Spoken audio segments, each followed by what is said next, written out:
Asta e nou joc care l-am făcut. Next update în 3 zile. Chestia e că sunt 7 număr care toalete.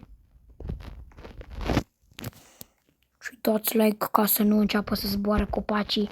Da, bun. Toalete.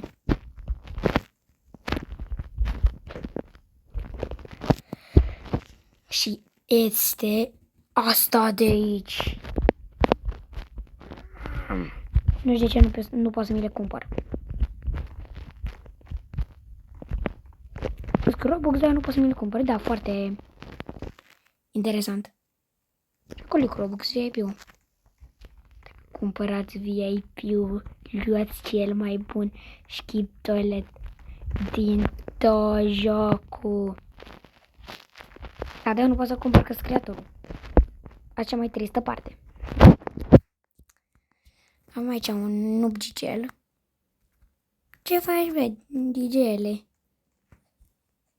Da, nu știu ce s-a întâmplat aici. Și niște DV-uri.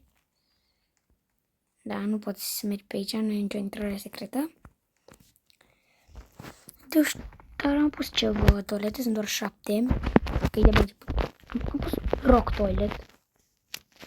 Toaleta boschetară. Da, asta e jocul.